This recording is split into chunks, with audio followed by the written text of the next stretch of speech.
Naluto nga na, kumain ka na, naluto ka na zinaga. At dahil na-miss ko na rin kumain ng zinaga o dinuguan nga kung tawagin, ay eto, magluluto nga tayo ngayon. Yung nagmamantika at hindi masabaw na dinuguan, naku, yun ang masarap na dinuguan. Una kong ginawa ay hiniwa-hiwa ko nga itong karne, yung hiwa na panahog. Worth 150 pesos nga lang itong karne na aking binili dahil tatatlo lang naman kami kakain at ayan na nga, nahiwa ko na nga lahat. At syempre naman ay malitis na nga rin yan at dito na nga sa ating kawali ay inilagay ko na nga muna yung ating hiniwang karne at sa pagsangkutsa ko nga ay nilalagyan ko na nga ito ng paminta. Syempre ikirog-kirog natin o ihalo-halo natin, then takpan muna natin ito para isangkutsa nga muna natin. Yung lalabas nga yung sariling mantika nito. At habang sinasangkutsa nga natin yung ating karne ay ayan, nag-prepare naman na ako ng ating aromatics katulad nga nitong ating bawang at ito ang ating sibuyas. At pasintabi nga po pala sa mga taong hindi kumakain ng dinuguan. At ayan naman itong ating ang dugo ng baboy ay ating nga po itong salain para siguradong malinis nga ito. At balikan naman na natin yung ating sinasangkutsyang baboy. Ayan, at tignan mo, nagmamantika na nga ito. At ang ganda na nga ng kulay nitong ating karne. At ready na nga po pala itong ating mga panggisa, itong bawang, sibuyas, at meron din tayong siling green.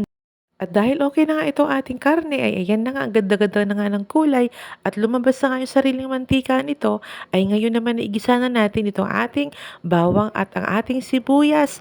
Siyempre, pag arumahin lang natin ito, ikirog-kirog natin, ihalo-halo natin, at mamaya naman ay sabay na nating ihalo-halo kasama ng ating karne ng baboy. At dahil amoy na nga itong ating mga panggisa, naku, ang bango-bango na nga. At sa puntong ito ay pwede na nating ibuhos yung dugo ng baboy. At habang inilalagay mo na nga yung dugo ay dapat halu-haluin mo din ito para hindi nga mabuo-buo yung dugo.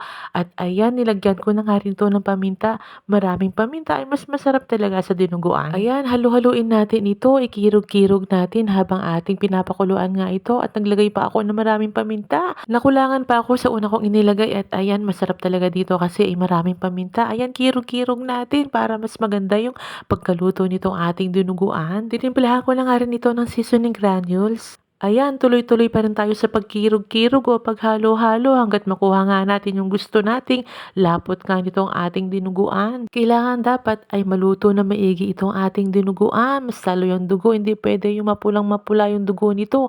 Ang gusto kong mangyari dito ay medyo nangingitim ang kulay nga nito. Medyo kumonti na nga yung sabaw nito at ayan, medyo lumapot na nga. At ngayon naman ay ilagay na natin itong ating siling green. Pangdagdag aroma din yung ating siling green na yan. Nagbibigay din ito ng bango at sarap nga dito sa ating dinuguan. At ayan, konting sugar, pampabalanse nga ng lasa. At naglagay din ako dito ng kaunting asin lang dahil medyo natatabangan pa nga ako sa lasa nito. Siyempre, kirog-kirog mana, halo-halo na naman. At naglagay din ako dito ng kaunting suka dahil medyo nakukulangan pa ako sa asim nito. At hinayaan ko munang maluto yung suka, saka ko naman ito ikinirog-kirog mana, halo-halo na naman.